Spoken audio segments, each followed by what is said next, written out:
días nuevamente, siendo a las 11 de la mañana del día 22 de julio del año 2025, la tercera sala penal de apelaciones integrada por los magistrados Magallanes Rodríguez, Mosquera Conejo y Enrique Sumedinde. Vamos a dar inicio a la audiencia de apelación de auto sobre prisión preventiva en el expediente 33-2027-46. La dirección de debate la tiene la doctora Magallanes. Puede continuar, doctora Magallanes. Gracias, señor presidente. Buenos días tengan todos. Como se ha anunciado, es objeto de esta audiencia la revisión número 3 de fecha 27 de junio de 2025, que declaró infundado el requerimiento de prisión preventiva contra el ciudadano Martín Alberto Vizcarra Cornejo e impuso la medida de comparecencia con restricciones y la medida de impedimento de salida del país. Vamos a verificar y preguntar a la señorita especialista de audio que nos dé cuenta quiénes están conectados a esta audiencia virtual. Con su venia, señorita directora de debates y jueces superiores integrantes de la tercera sala penal de apelaciones, sujetos en la sala virtual, para dar cuenta que por parte del Ministerio Público está presente el doctor Rafael Ernesto Vela Barba. También se encuentra presente el señor Martín Alberto Vizcarra Cornejo y su abogado Erwin Rommel Siccha Pérez. Es en cuanto debo dar cuenta. Conforme con los datos de acreditación.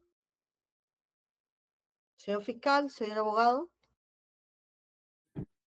Conforme, señora directora de debates de parte del Ministerio Público.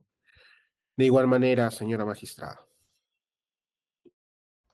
Bien, correcto. Entonces corresponde continuar con esta audiencia. Ya se ha anunciado lo que es objeto de revisión, la decisión de primera instancia. Corresponde ahora que preguntemos al Ministerio Público y a la defensa si van a ratificar el recurso impugnatorio. Señor fiscal. Señora directora de debates, señores jueces superiores, el Ministerio Público se reafirma en sus pretensiones impugnatorias y en su momento, en el momento que usted determine, argumentará las razones por las cuales debería así hacerse. Muchas gracias. La defensa. En el íntegro de su contenido nos ratificamos, señora magistrada. Bien, correcto. Entonces se trata de impugnaciones cruzadas. Brevemente, primero vamos a indicar la mecánica. Daremos oportunidad al sustento del Ministerio Público de su recurso. Luego conferiremos traslado a la defensa para que conteste respecto de la impugnación del Ministerio Público y adicionales unos minutos para que también sostenga su impugnación. Luego volveremos al Ministerio Público para réplicas y dúplicas, teniendo en cuenta que se trata de una misma resolución, claro que desde posiciones o posturas disímiles. Bien.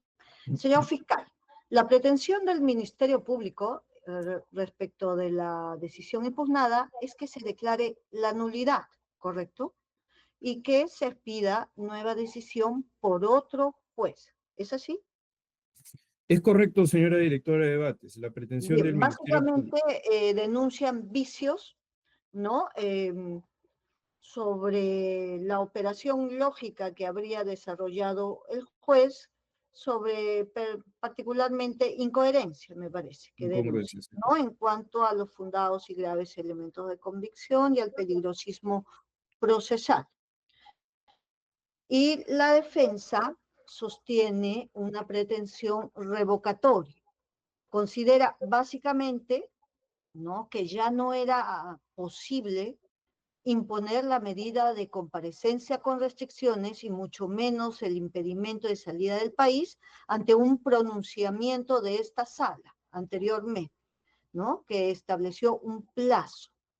Entonces, para ustedes ya no habría oportunidad para que el juez ponga ese tipo de medidas, ¿no? Adicionalmente, tienen un agravio más, ¿no? Que ustedes sostienen que para variar la medida de comparecencia simple a prisión preventiva debe existir un requerimiento previo. ¿Es así, señor abogado? Así es, señora magistrada. Por eso nuestra pretensión inicialmente fue de improcedencia y subordinadamente de infundabilidad. Sí, pero completamente a las preguntas, ¿no? Entonces, esas son las pretensiones y los agravios básicamente. Entonces está definido lo que es objeto de debate recursal. Les voy a pedir, por favor, que recuerden que esta no es una audiencia de primera instancia, donde se va a reanudar o se va a repetir el sostenimiento del requerimiento acusatorio y la tesis o hipótesis de oposición, sino más bien el objeto de esta audiencia es verificar la validez de la resolución que ha sido impugnada. La validez respecto de lo que pretende la Fiscalía y la corrección desde lo que sostiene la defensa. Entonces, con esos parámetros, señor fiscal, le vamos a pedir, en primer lugar, que brevemente nos indique las proposiciones fácticas, la calificación legal, ¿no?, del caso, y luego pase a exponer o sustentar su recurso impugnatorio. Muy bien, muchas gracias, señora directora de debates. Como usted correctamente lo ha establecido, dentro de las pretensiones del Ministerio Público sobre la incorrecta motivación de la decisión judicial, el Ministerio Público concretamente ha planteado en el recurso impugnatorio en primera instancia una pretensión nulificante de la decisión del 27 de junio del año 2025, en el requerimiento de prisión preventiva contra el señor Martín Vizcarra Cornejo, al cual se le imputan delitos contra la administración pública en la modalidad de cohecho pasivo propio, y desde la perspectiva de todos estos elementos que se han venido discutiendo durante el desarrollo del decurso procesal, el señor juez ha impuesto una medida de oficio a partir de declarar infundado el requerimiento de prisión preventiva, de comparecencia con restricciones e impedimento de salida del país por el plazo de 6 meses. A partir de ello, señora directora de debate, señor presidente, señor juez superior, la pretensión impugnatoria concreta del Ministerio Público está en principio vinculada a un cuestionamiento, a una errónea interpretación de la sentencia plenaria 1/2017 respecto a los niveles de sospecha necesarios para poder justificar la imposición de una medida gravosa como es la prisión preventiva.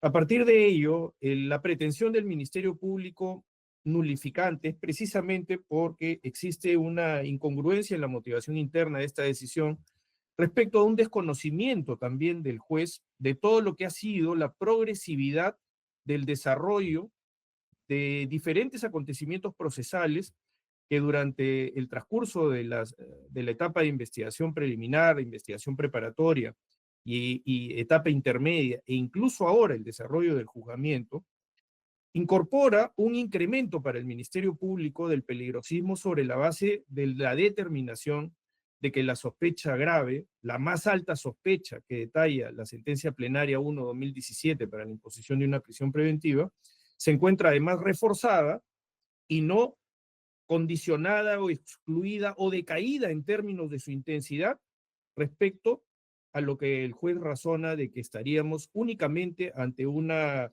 sospecha suficiente producto del análisis del contenido de la acusación que en su momento se ha formulado.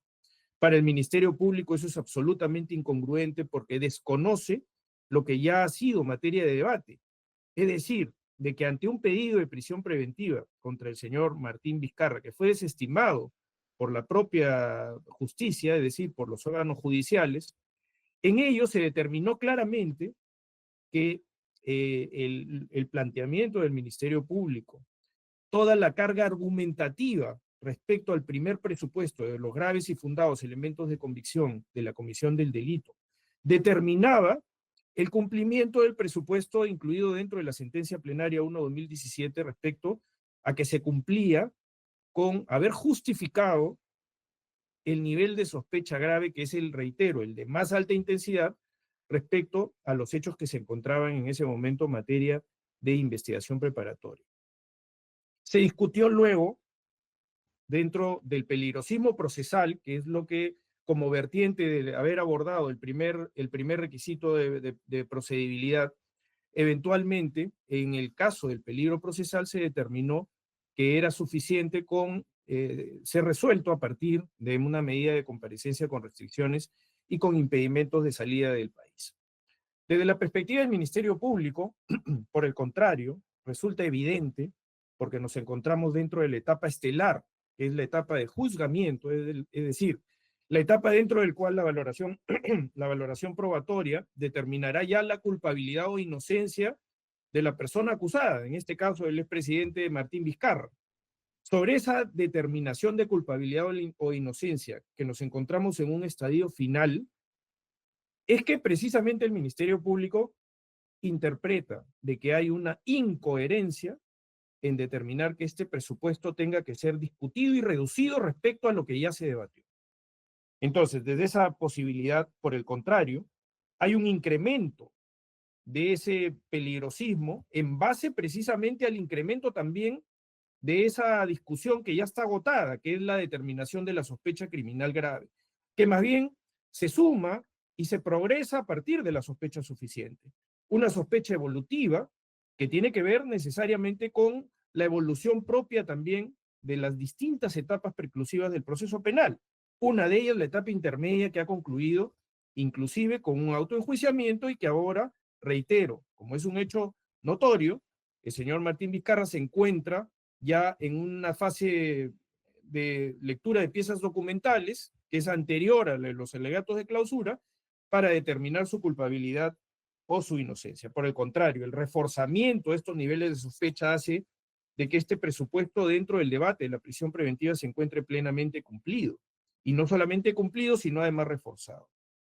El siguiente cuestionamiento que formula el Ministerio Público es respecto a la ilogicidad de la motivación respecto al peligrosismo procesal ya concreto, es decir, a la posibilidad, como una inferencia lógica deductiva, dadas las circunstancias detalladas del momento procesal en el que nos encontramos, de una probabilidad de elusión a la acción de la justicia, en este caso en un peligro concreto de fuga. Esta incoherencia lógica, señores jueces superiores, está determinado cuando el acuo afirma, dentro de la construcción de su razonamiento lógico, que el Ministerio Público precisamente ataca a través de estos argumentos, que el señor Martín Vizcarra no tiene un vínculo laboral por la naturaleza de su relación familiar contractual, pero que a la vez justifica sus desplazamientos a través de este tipo de contrataciones. Con lo cual, por un lado nos dice que el señor no tiene un arraigo laboral definido, y por otro lado justifica que esos desplazamientos se den dentro del contexto de sus actividades laborales. Para el Ministerio Público es exactamente lo opuesto, porque el señor Vizcarra, a través de las distintas justificaciones y pedidos solicitados para sus desplazamientos, siempre trata de enmascarar esto a partir de razones vinculadas con su ejercicio profesional.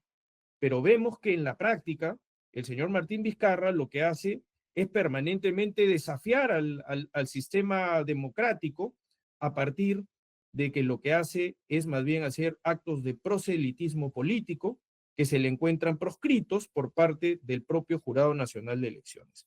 Es decir, reiteradamente, el señor Martín Vizcarra trata de justificar sus desplazamientos, inclusive desplazamientos a lugares muy alejados, hasta fronterizos, para poder eventualmente tener esa accesibilidad que el Ministerio Público planteó en su oportunidad en el requerimiento de prisión preventiva, con una alta probabilidad de que pueda eludir la acción de la justicia considerando el estadio procesal en el que nos encontramos. Y en la práctica, sus mentiras siempre están demostradas a partir de que busca justificar, reitero, con desplazamientos laborales que el propio juez establece que pueden ser aparentes o simulados, con actividades de proselitismo político, manifestando de que el señor Vizcarra no pierde sus derechos de participación política, cuando acá nos encontramos ante una discusión de otra naturaleza. Nos encontramos ante la discusión de la alta probabilidad de la inferencia lógica deductiva a partir del momento procesal en el que nos encontramos de que el señor Vizcarra eventualmente pueda eludir la acción de la justicia ante la inminencia de un pronunciamiento final por parte del órgano colegiado correspondiente. El Ministerio Público en ese sentido, debido a estas incongruencias graves respecto a la motivación, pretende de que la decisión sea objeto de nulidad por parte de su colegiado y exista un nuevo pronunciamiento por parte de un juez distinto que pueda determinar en una construcción lógica, correcta, en una motivación que no sea aparente, sino que sea justificada en base a las deducciones no contradictorias de su propio razonamiento y que eventualmente en su oportunidad, con un nuevo debate, se pueda discutir las razones que el Ministerio Público estableció y que en su momento procesal se pueda ordenar la prisión preventiva del señor Vizcarra. Es todo lo que debo decir por el momento, señora directora de debate, señores jueces superiores. Estoy atento a la réplica del derecho a la defensa. Señor doctor Vela, antes de conferir traslado, solo un aspecto. En su pretensión también solicita que de accederse a la nulidad se ordene que se renueve el acto por otro juez, tratándose de una nulidad que es un control externo. ¿Por qué debería ir a otro magistrado y no al mismo? Porque desde la construcción de la logicidad de la decisión, pensamos de que un adelanto de opinión de esta naturaleza lleva consigo, desde luego, una incorrecta motivación, pero también un resultado predecible, señora juez superior. Y en base a ello y en base a la garantía del pronunciamiento imparcial que debería tener ante los elementos que pudieran haber sido valorados en su oportunidad, el Ministerio Público ha pretendido que su decisión corresponda precisamente a que pueda ser evaluado nuevamente en audiencia en todos los argumentos de la prisión preventiva por parte de un juez distinto. Bien, gracias. Señor abogado, para que dé respuesta a lo señalado por el Ministerio Público, por favor, le vamos a agradecer concreción, brevedad, y luego puede sustentar su recurso. Correcto. Señores magistrados, muchísimas gracias, muy buenos días con todos. En principio queremos señalar que ya el Tribunal Constitucional, por ejemplo, en la resolución 537 de 2013, proceso de amparo, fundamento jurídico 18, señaló que solo se puede anular y reenviar los actuados al juez de primera instancia cuando realmente existan motivos que no puedan ser corregidos por el Tribunal Superior. Y en ese mismo sentido, la resolución administrativa 0214 del Consejo Ejecutivo del Poder Judicial también ha señalado en el acápite A que los defectos meramente formales del proceso o la motivación insuficiente o indebida de la resolución impugnada deben ser subsanados o corregidos por el órgano superior. En ese sentido, no habría ninguna razón para declarar la nulidad del auto impugnado que pretende el representante del Ministerio Público, porque esos defectos no han incidido esencialmente en la decisión asumida por el órgano de primera instancia. Pero más allá de esta situación, señores magistrados, lo que a nosotros nos queda claro respecto a la gravedad o fundabilidad de los elementos de convicción que sustentarían una medida de prisión preventiva es que el razonamiento del órgano jurisdiccional fue absolutamente correcto a partir de lo planteado por el representante del Ministerio Público. ¿Qué es lo que sucedió? Si ustedes pueden verificar, señores magistrados, el requerimiento de prisión preventiva, lo único que anexa respecto a los graves y fundados elementos de convicción como primer presupuesto de este instituto procesal, el fiscal, fue el auto de enjuiciamiento. Entonces, el juez correctamente indicó, amparándose en la sentencia plenaria casatoria 1/2017, que el auto de enjuiciamiento, a lo mucho, puede acreditar una sospecha suficiente. Esa remisión que hacen a un incidente previo de prisión preventiva, señores magistrados, está al margen de este incidente procesal al cual se abocan ustedes el día de hoy. Es una prisión preventiva autónoma, reiteramos, incluso ese fue el motivo de nuestro reclamo en primera instancia. Nunca se solicitó la variación, el Ministerio Público en el año 2021 solicitó la prisión preventiva, se declaró infundada, se impuso comparecencia con restricciones, se impuso caución. Luego, después de mucho tiempo, el año pasado, se dejó sin efecto la comparecencia restrictiva y se impuso la medida de comparecencia simple.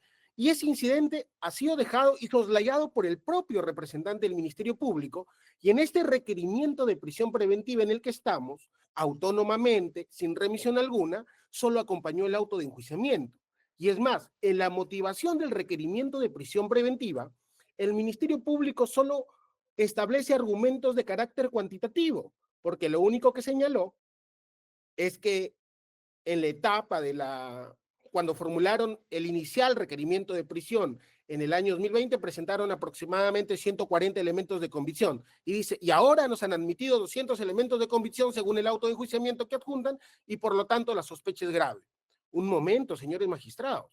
Si no se tienen los elementos de convicción, si no adjuntaron los elementos de convicción, como el órgano jurisdiccional que va a resolver un requerimiento de prisión preventiva de esta naturaleza va a decir si estos generan o no una sospecha grave de conformidad con la sentencia plenaria acusatoria 1/2017. Pero más allá de esta situación, que es importante, que el Ministerio Público soslaya que cuando formularon su inicial requerimiento de prisión, la defensa técnica no aportó ningún elemento de convicción para rebatir el primer presupuesto de dicha prisión. Es decir, era 140 versus 0 elementos de convicción. Pero cuando a nosotros asumimos la defensa y estamos ya en juicio oral, señores magistrados, se nos han admitido 144 medios de prueba.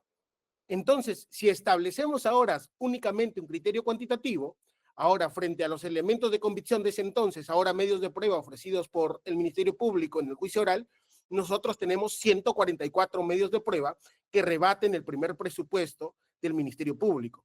Es decir, señores magistrados, el auto de enjuiciamiento, lo único que puede demostrar correctamente, como lo fijó el ACUO, es un grado de sospecha suficiente porque no se acompañaron ningún otro elemento de convicción. En cuanto a los arraigos laborales, señores magistrados, nosotros también tenemos un agravio formulado en la apelación, así que lo voy a oralizar en esa oportunidad para que pueda también ser rebatido por el representante del Ministerio Público, porque se está desconociendo documentos formales, documentos válidos, y que no pueden ponerse en tela de juicio solo por meras sospechas o subjetividades.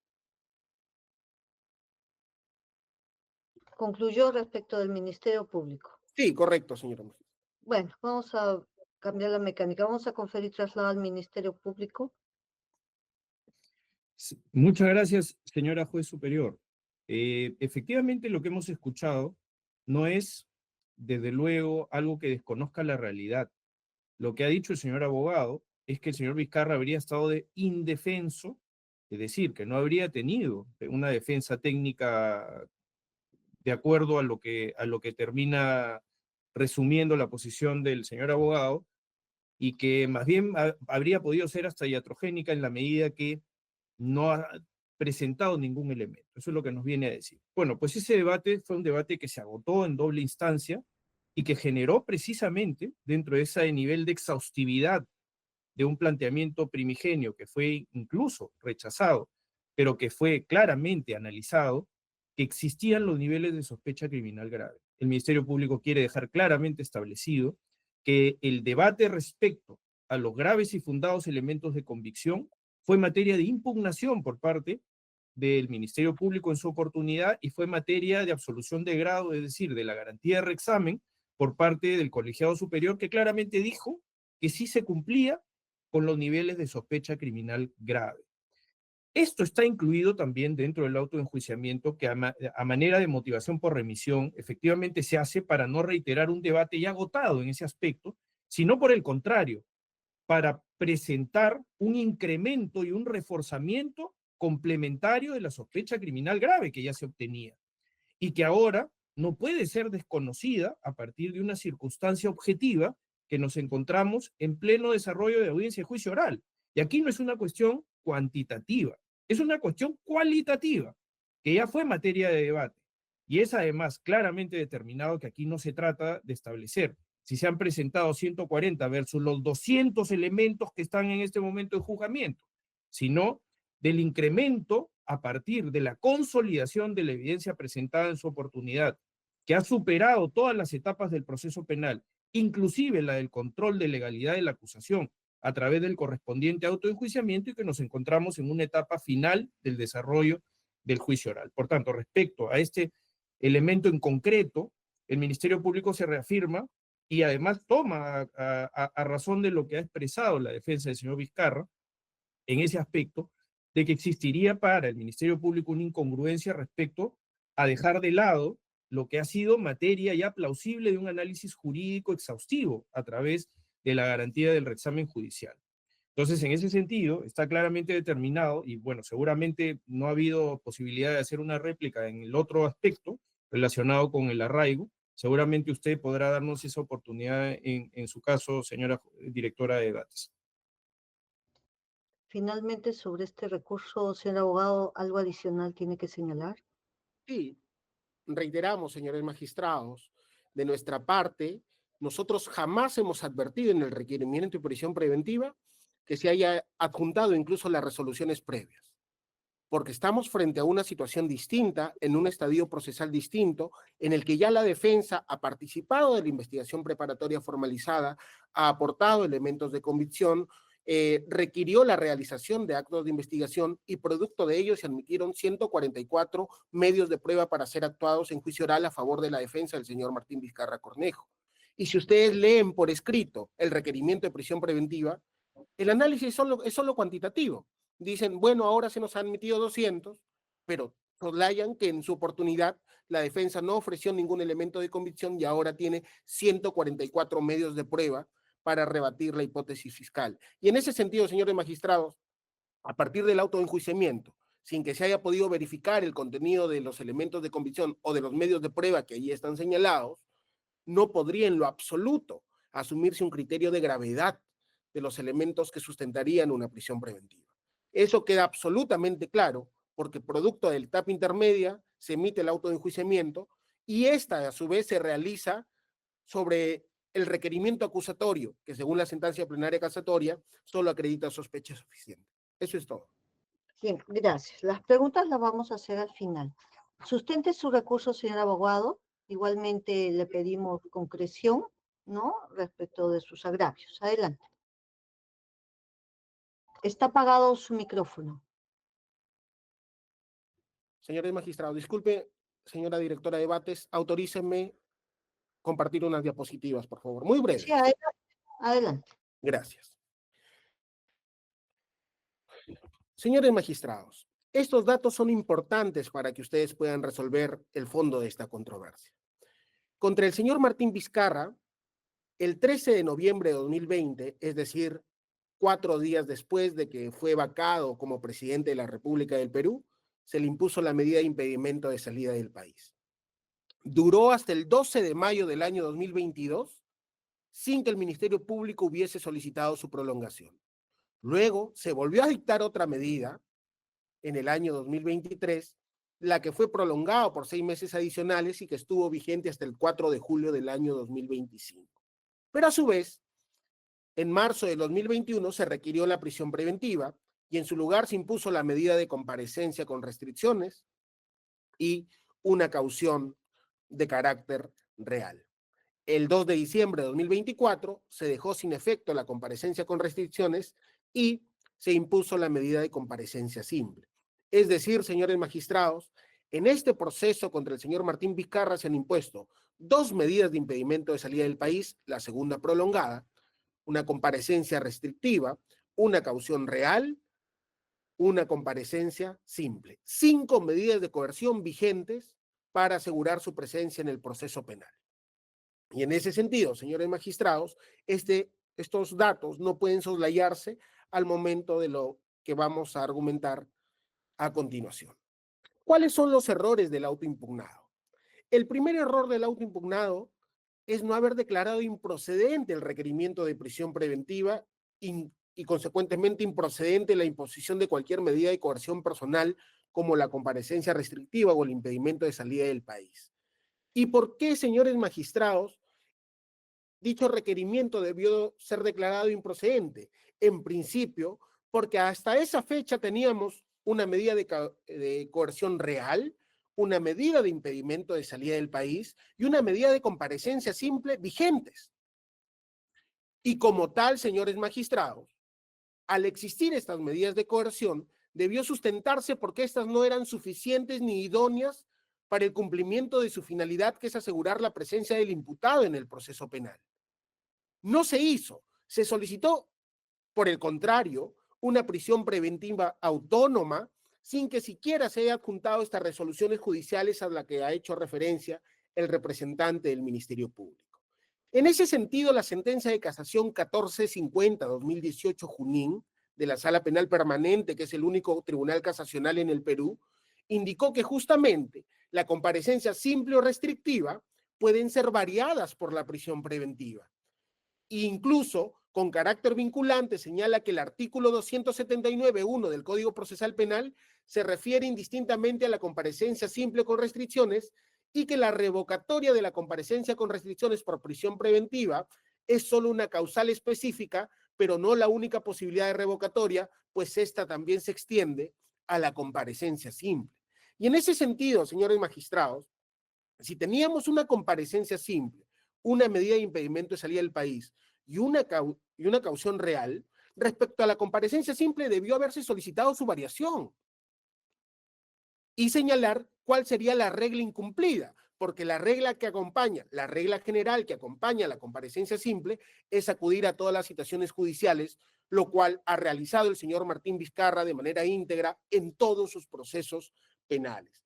Pero un dato adicional, señores magistrados, que ustedes deben ponderar, es que copulativamente la comparecencia simple o la restrictiva puede concurrir con la medida de impedimento de salida del país y con la caución real. En eso estamos absolutamente de acuerdo. Pero la comparecencia no puede concurrir de forma conjunta con la comparecencia restrictiva. Son excluyentes entre sí. Tampoco puede concurrir conjuntamente con la prisión preventiva. Y en ese sentido, la existencia de la comparecencia simple necesariamente, de manera ineludible, debió exigir que el representante del Ministerio Público exija su variación. Al no haberlo solicitado, debió haberse declarado improcedente. El segundo error, señores magistrados, también es que no se ha tenido en consideración al momento de imponer la medida de impedimento de salida del país que previamente en este mismo proceso penal se ha dictado 2 medidas de impedimento de salida del país y esta nueva solicitud no es la consecuencia de la variación de una medida de coerción personal previa diferente. ¿Y por qué es importante que ustedes puedan analizar con mucho detenimiento este apartado? Porque si asumimos este criterio que cada vez que el Ministerio Público desee, puede solicitar una medida de impedimento de salida del país, entonces prácticamente estamos desnaturalizando nuestro estatuto procesal porque ya prácticamente no tendrían sentido los plazos fijados por el ordenamiento procesal respecto a la vigencia de la medida de impedimento de salida del país.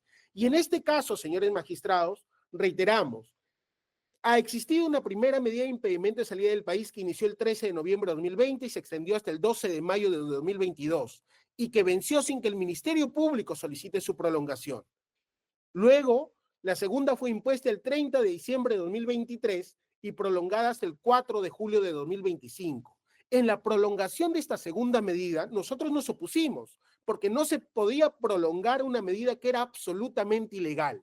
¿Y qué es lo que señaló el tribunal por mayoría, esta misma sala de apelaciones, mediante la resolución 4 en el incidente 25, que simplemente señaló que, bueno, es cierto que se estaba dando esta segunda prolongación, pero que sumando ambas medidas de impedimento de salida del país, la primera y la segunda, incluso con su prolongación, no superaban los 36 meses.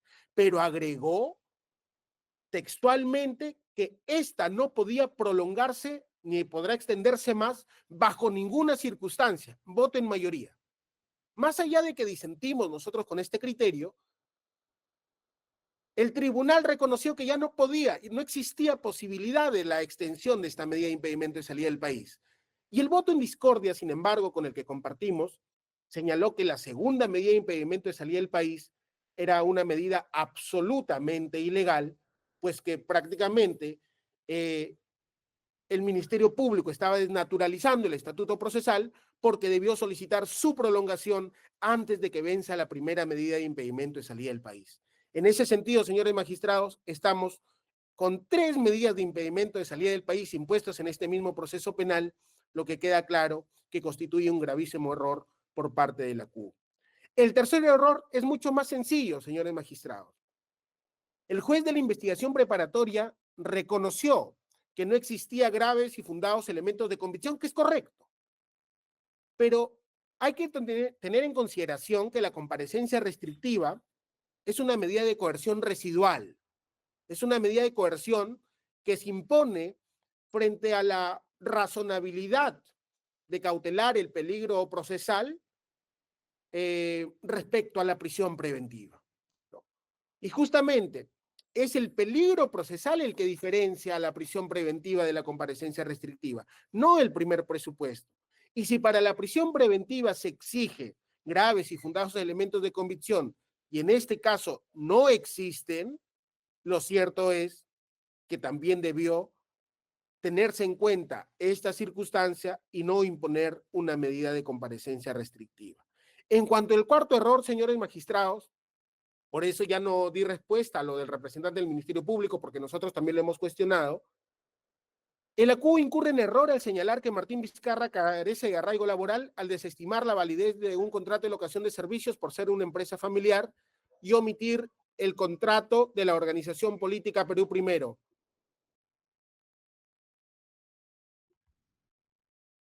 En ese sentido, señores magistrados, cabe tener en consideración lo siguiente. Primero, el contrato de trabajo ha sido emitido por una empresa formalmente constituida que realiza actividades con muchísima anterioridad y que además, mediante la resolución administrativa del 22 de mayo de este año, por el que mi patrocinado acudió al terminal donde se encuentran las oficinas de la Municipalidad de Mariscal Nieto relacionado al área de infraestructura, se acreditó trabajo efectivo. Entonces, no se puede desconocer solo por ser familiar la empresa un contrato de locación de servicios.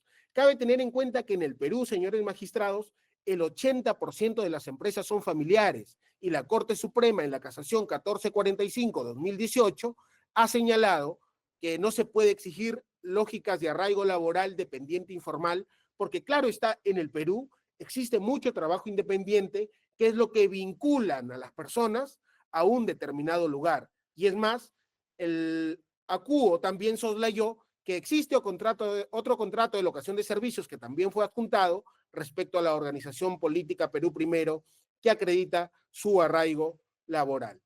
El penúltimo error, señores magistrados, es supuestamente una conducta de haber mentido a la autoridad judicial respecto a sus desplazamientos, a sus autorizaciones de viaje cuando tenía comparecencia restrictiva.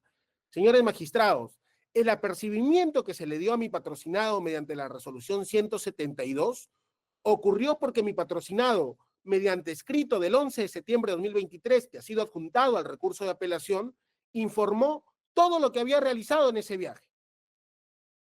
Y en ese sentido, justificó sus actividades laborales y también informó en el fundamento 3 de dicho escrito que había asistido por un breve tiempo a la institución educativa Simón Bolívar por su aniversario.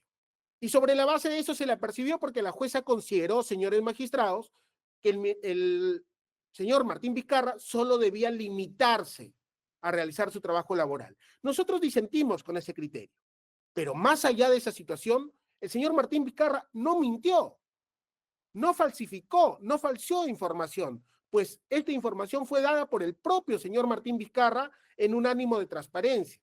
Eso de decir que solo se tenga que ir por motivos laborales a un lugar y realizar estas actividades laborales implicaría también, señores magistrados, una intromisión no autorizada por parte del poder público en la esfera personal de los ciudadanos, puesto que con ese criterio tampoco podría reunirse con sus familiares porque el viaje solo estaría limitado para realizar actividades laborales. Y finalmente, señores magistrados, el ACUO incurre en error al haber considerado la gravedad de la pena como criterio para sostener la existencia del peligro de fuga. Existe ya jurisprudencia casi unánime que este criterio no es un criterio que deba asumirse de manera aislada y no puede constituir el único criterio para dictar una medida de coerción que, si bien no es tan gravosa como la prisión preventiva, sí limita la libertad personal, pues restringe el movimiento del ciudadano Martín Alberto Vizcarra Cornejo. Por todas estas razones, señores magistrados, cabe informar que también el día de hoy mi patrocinado, más allá de que disentimos y estamos cuestionando, ha cumplido con la primera fecha de su control biométrico dispuesto por esta resolución que estamos impugnando, y por todo lo expuesto solicitamos que se revoque la resolución impugnada, se declare improcedente el requerimiento de prisión preventiva formulado en primera instancia por el representante del Ministerio Público o subordinadamente se declare infundado en todos sus extremos. Eso es todo. Muchas gracias. Bien, gracias. Doctor Vela, queda uso de la palabra frente al recurso de la parte investigada o acusada ya. Sí, muchas gracias, señora directora de debates, de manera muy puntual para que el debate pueda estar claramente determinado por ustedes.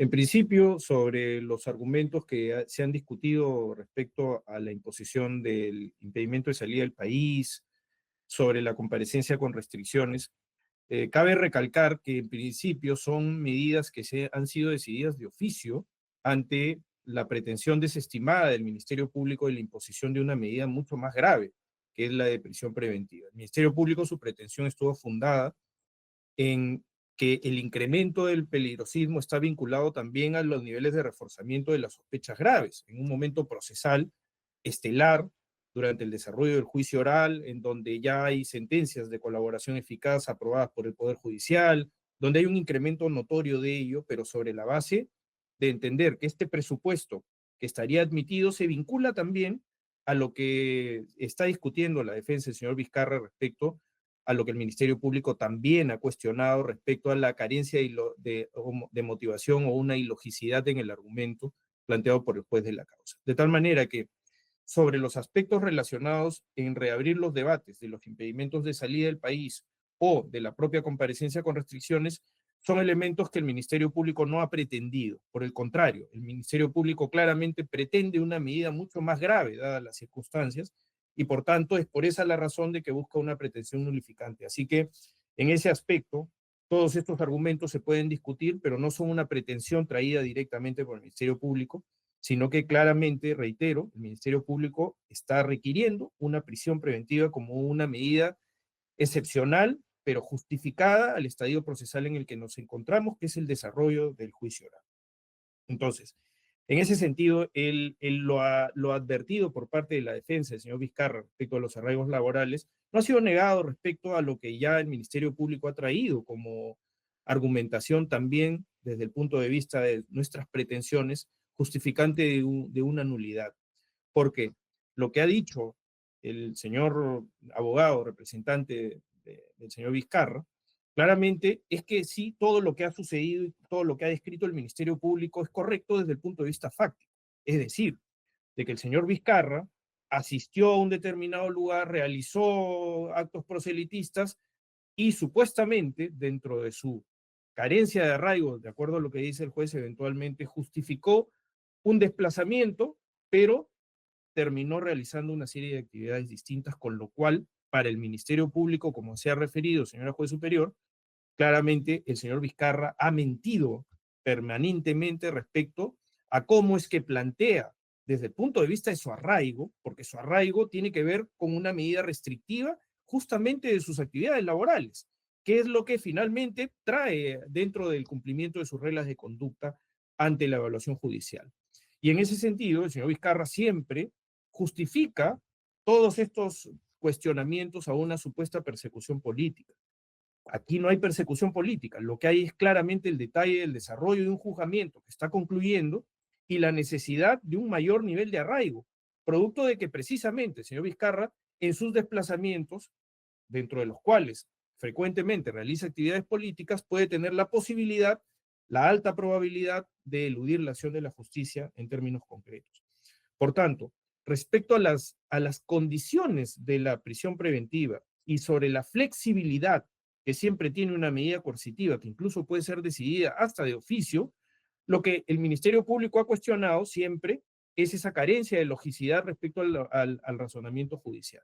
Pero finalmente, la imposición de una medida de esta naturaleza está justificado por lo que la ley determina y por lo que incluso determina el propio ordenamiento procesal en su artículo correspondiente, que es la posibilidad de la imposición de una medida de prisión preventiva cuando incluso se detenta una medida de comparecencia así. Muchas gracias, señora juez superior, por esta oportunidad. Bien, finalmente, señor abogado.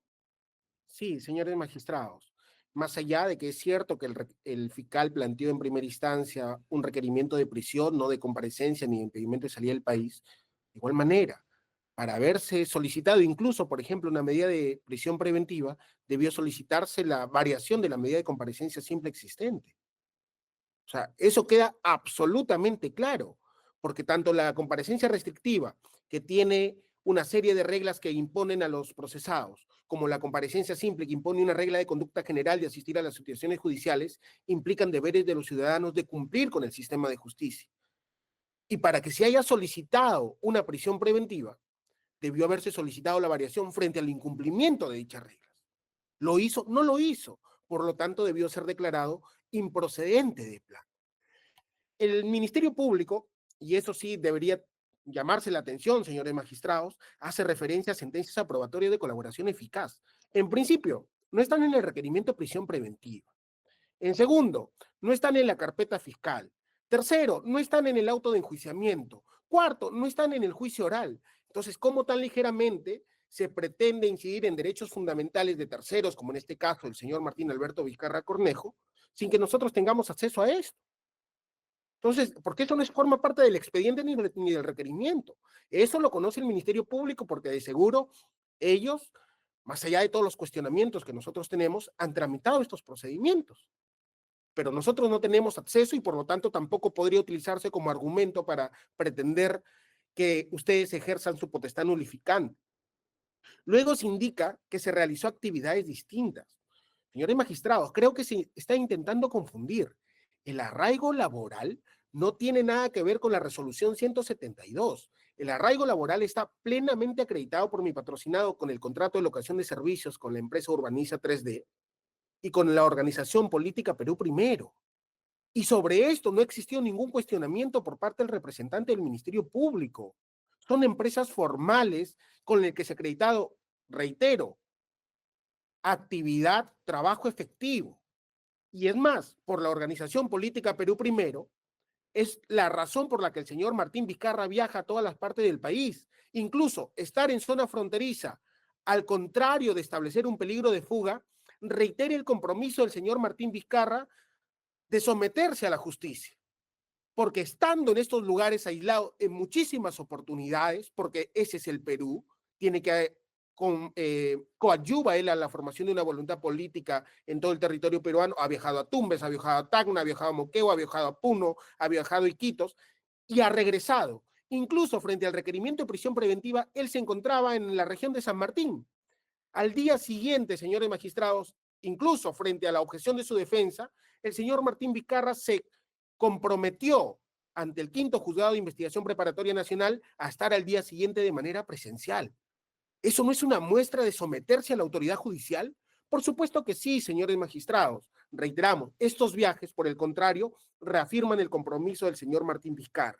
Finalmente, señores magistrados, dice, realizó actividades distintas, reiteramos, el señor Martín Vizcarra en ese escrito del 11 de septiembre de 2023 justificó las actividades laborales para lo que había solicitado autorización, pero también informó por una cuestión de transparencia que había estado en este colegio. Entonces, él cumplió con informar, justificó, le dijeron, limítese por favor, él se limitó. Entonces ahí no hay ninguna posibilidad, señores magistrados, de que eso constituya un peligro de fuga. Y finalmente, y eso es lo sorprendente, porque ahora se dice que el señor Martín Vizcarra no puede reclamar sus derechos políticos o no puede ejercerlos. Señores magistrados, artículo 23 de la Convención Americana de Derechos Humanos. Nadie Señor abogado, puede ser... en réplica le pediría por favor que ya vaya concluyendo su intervención. Voy concluyendo, señora magistrada, solo para terminar. El señor Martín Vizcarra, más allá de decisiones de carácter estrictamente legal o administrativo, no ha sido inhabilitado sus derechos políticos mediante sentencia judicial firme como lo exige el artículo 23 de la Convención. Entonces, nadie, señores magistrados, desde un punto de vista de convencionalidad, puede privarle del ejercicio de esos derechos. Y por todas estas razones, reiteramos que algunos defectos de motivación no pueden constituir causal de nulidad de una resolución de prisión preventiva, ¿no? Deberían ser corregidos. Ya estamos en su recurso. Estamos en su recurso, ya no en la nulidad, ¿no? Correcto. Ya, como son impugnaciones cruzadas, entiendo que se puede fomentar algún tipo de desajuste, ¿no? Pero estamos en el análisis de eso su es todo, recurso. porque hizo referencia el representante del Ministerio Público. Bien, entonces Sí. le corresponde el último turno a Fiscalía. Sí, muy brevemente, para no redundar en los argumentos, señora juez superior. Claramente lo que está aquí siendo objeto de debate es la incongruencia que puede haber mostrado la motivación del señor juez. Y para el Ministerio Público y para la defensa del señor Vizcarra, que lo admite como tal, para el Ministerio Público está claro de que hay un déficit respecto notorio a lo que es su arraigo laboral y todas las pretensiones que se han discutido a partir del cumplimiento de sus reglas de conducta en su oportunidad. De tal manera que desde esa perspectiva el Ministerio Público se reafirma en su pretensión nulificante y entiende que desde la perspectiva de lo que está aconteciendo, y esto no es un cuestionamiento al ejercicio de derechos políticos, porque todo derecho está siempre intervenido a partir de las autoridades que legítimamente tienen su funcionalidad, como este caso el Jurado Nacional de Elecciones. Lo que aquí se busca es enmascarar una actividad con un supuesto permiso para desplazamiento con actividades laborales cuando en realidad lo que se busca es otro propósito y se facilita de otra manera las posibilidades de poder eludir la acción de la justicia en un momento procesal estelar, que es el desarrollo del juicio oral que ya está finalizando. El recurso está claramente establecido, la circunstancia que conoce la defensa de las colaboraciones eficaces controladas, aprobadas por el Poder Judicial, así que esto está por demás que se pueda argumentar dentro de este colegiado algo que ellos perfectamente lo conocen, además como un hecho notorio. Muchas gracias, señora directora de debates. Bien, gracias, señor fiscal. Ha culminado el debate de las partes. No obstante, hay algunas precisiones que necesita esta dirección de debates para mejor resolver. A la fiscalía, para que quede bien claro el tema, es cierto de que la conclusión judicial, ¿no? Para desestimar, mejor dicho, una de las conclusiones del juez para desestimar el requerimiento de prisión preventiva es el grado cognitivo que se habría alcanzado, ¿no? Que sería de sospecha suficiente y no de sospecha grave. El juez parte de la idea de que como se está en etapa, se habría superado la etapa intermedia y en el auto de enjuiciamiento se habría determinado el grado cognitivo, ¿no? Considera que estamos en un nivel de sospecha suficiente. Pero la defensa, señor fiscal, ha señalado que así lo pidió el Ministerio Público, que en su requerimiento fiscal así aparece, que tal es así que el Ministerio Público no presentó elementos de convicción, ¿no? Y yo quisiera saber si eso es así. Y la segunda pregunta es si en el debate se justificaron, se presentaron argumentos sobre la fundabilidad de los elementos de convicción. Lo escuchamos, señor fiscal. Sí, señora juez superior, en el requerimiento escritural y en los debates claramente se adjuntó el auto de enjuiciamiento.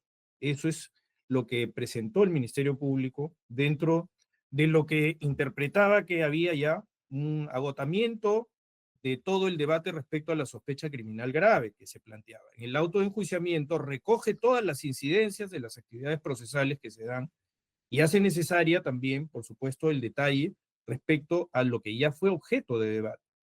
De tal manera de que volver a reeditar ese debate, sino más bien resolverlo a partir de la remisión, porque la motivación también puede ser construida a partir de la motivación por remisión, de algo que no se puede negar porque objetivamente es parte de lo que ya se discutió, que es que la defensa no podrá negar que en el contenido de las decisiones previas, en los debates que el Ministerio Público promovió, claramente los órganos jurisdiccionales determinaron de que se cumplía con el primer presupuesto, que era la sospecha criminal grave.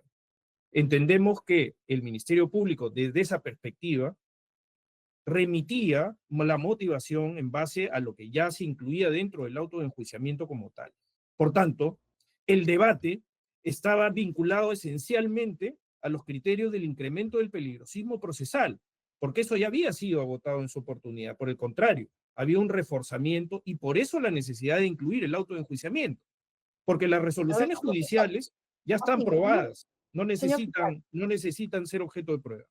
Señor fiscal, disculpe que lo interrumpa, pero o sea, concretamente, mire, en su reclamo usted señala que el juez habría incurrido en deficiencia interna, ¿no? De la motivación. Deficiencia interna, esto quiere decir que habría partido de una premisa, la premisa normativa equivocada, al establecer un grado cognitivo menor al que correspondía. Pero ahora usted está señalando de que el fiscal también había presentado el autoenjuiciamiento y habrían hecho motivación por remisión. Pero esa motivación por remisión exige también ciertos parámetros. Es cierto que constitucionalmente se puede apelar a ese tipo, o mejor dicho, esa técnica de remisión. Pero eso también necesita una justificación. Concretamente, el debate, ¿fue de elementos de convicción o fue del autoenjuiciamiento? De lo que he sido informado fue del autoenjuiciamiento, pero precisamente porque las resoluciones judiciales no tienen que ser objeto de prueba, es parte del conocimiento del contenido incluso del autoenjuiciamiento, en donde sí se incluye y se discute eso. Pero, señor fiscal, ¿pero qué? O sea, ¿el objeto de debate era el autoenjuiciamiento o los elementos de convicción?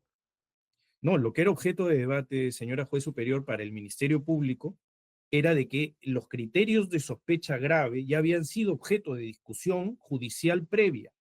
Y por esa razón, lo que incorpora el Ministerio Público para un incremento y un reforzamiento de la sospecha criminal grave es el autoenjuiciamiento, porque el otro ya se discutió, ya se debatió, ya es una cosa juzgada desde el punto de vista formal de lo que eventualmente los órganos de justicia, incluso hay, creo, incluso un recurso de casación que la defensa había interpuesto sobre alguno de los aspectos, pero esencialmente el debate sobre si en etapa intermedia y en etapa de investigación preparatoria estábamos ante graves y fundados elementos de convicción, eso ya se había abordado en incidentes previos. Esa es la Sí, pues posición por del eso. Ministerio Entonces, Público. para que quede claro, ¿no? Porque esta audiencia la están viendo muchas personas y esto tiene que quedar claro.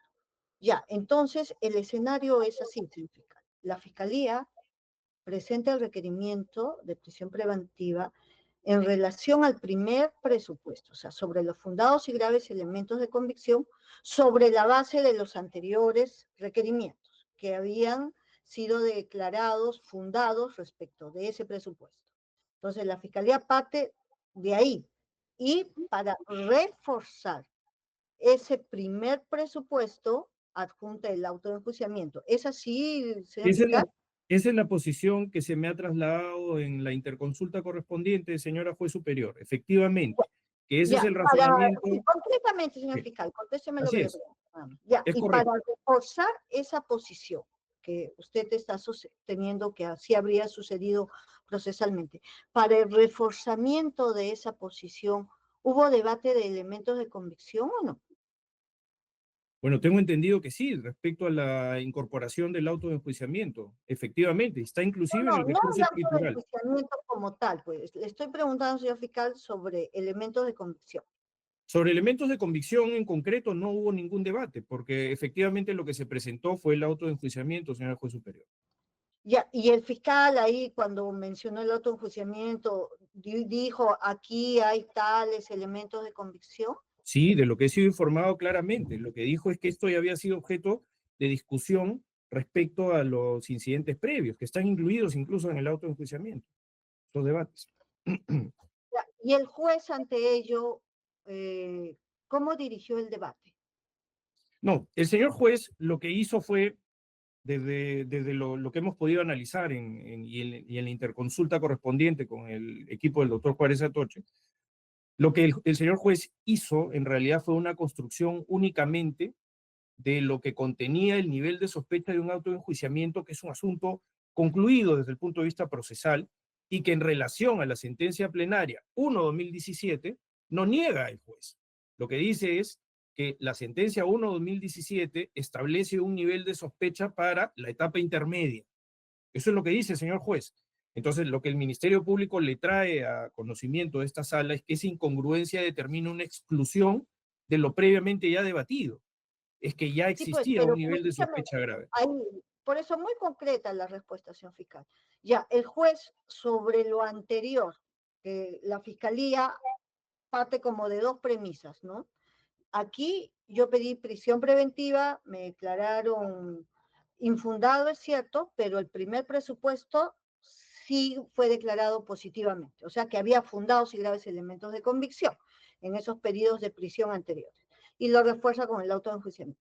El juez se pronuncia sobre esa primera premisa o no dice nada. No, solamente lo hace sobre el auto de enjuiciamiento. O sea, es precisamente lo que nosotros objetamos en ese aspecto, de que no ha existido un pronunciamiento efectivo respecto a que el razonamiento judicial incluya también lo previamente discutido a través de las decisiones y las resoluciones judiciales, que como he referido no necesitan ser probadas, sino que son de conocimiento también de los órganos judiciales.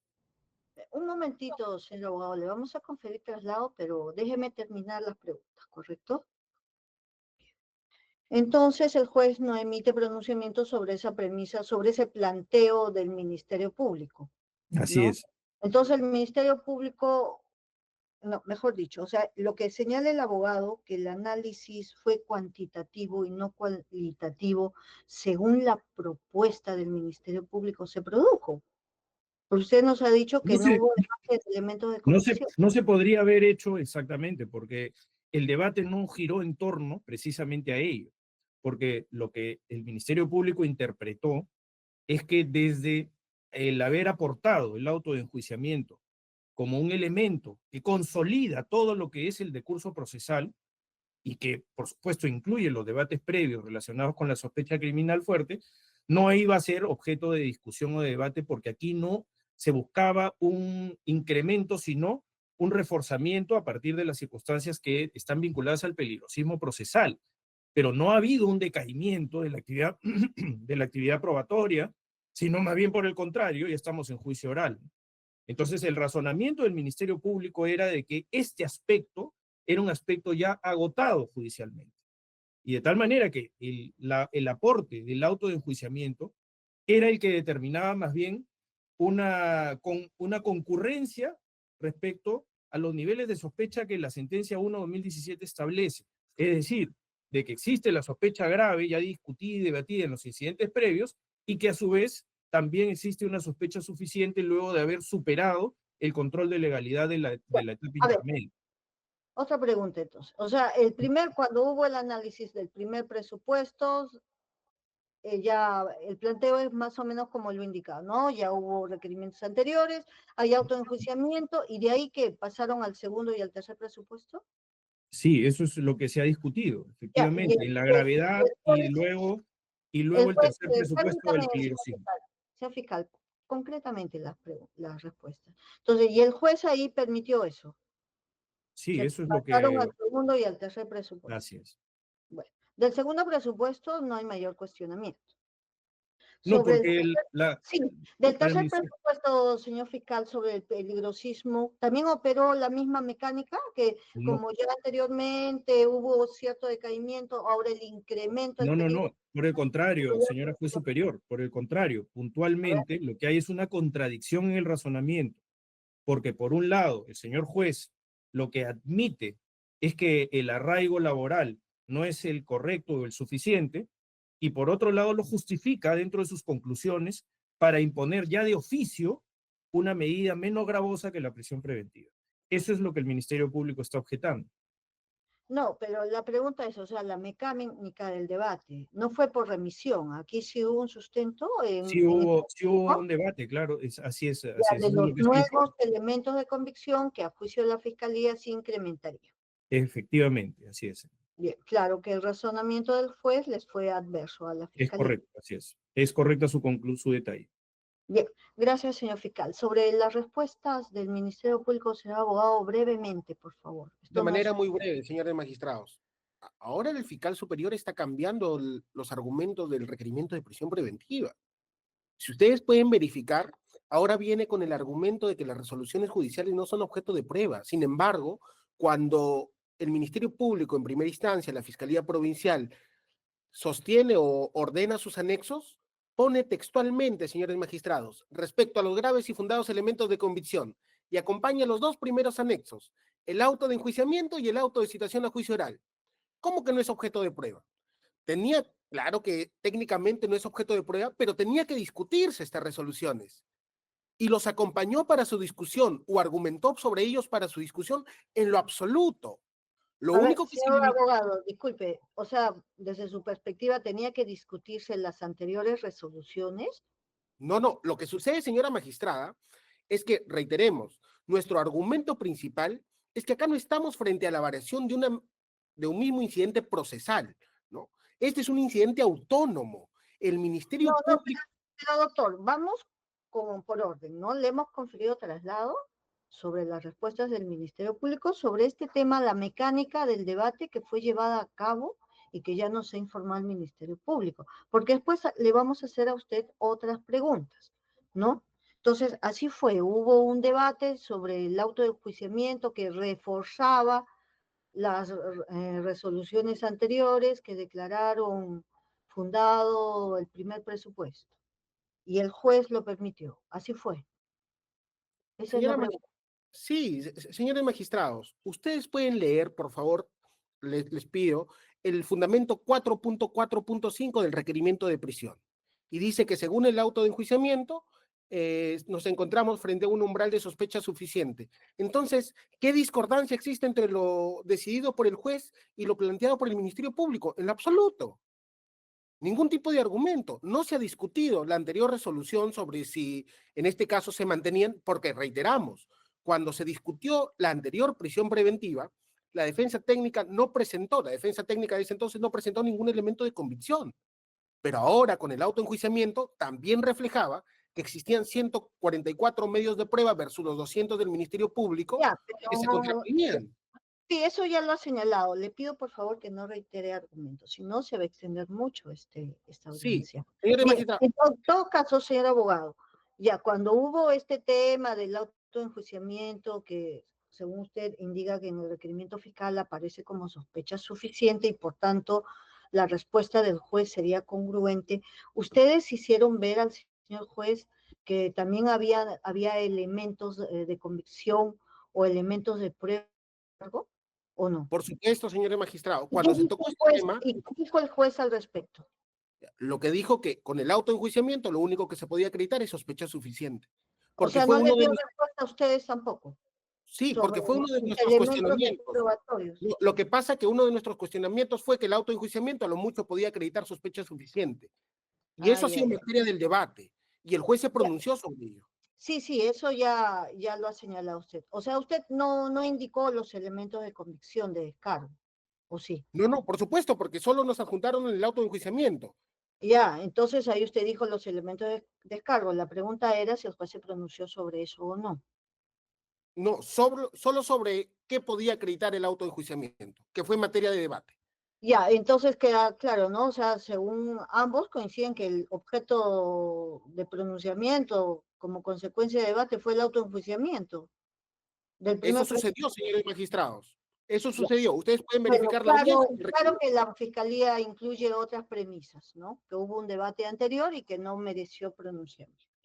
Bien, Que ahora, no ha sido otro materia de debate en aspecto, este señor caso. abogado, otro aspecto, otra pregunta. Usted señala al amparo de la casación 1450-2018 que el requerimiento adolecería de un requisito de procedibilidad, como es el requerimiento previo para variar la medida, ¿no? ¿En qué fundamento de la casación 1450-2018, Junín, que ha citado usted, se establece esa carga al Ministerio Público? No es que se establezca esa carga al Ministerio Público, señora magistrada, sino que es justamente parte de la naturaleza de estas medidas de coerción.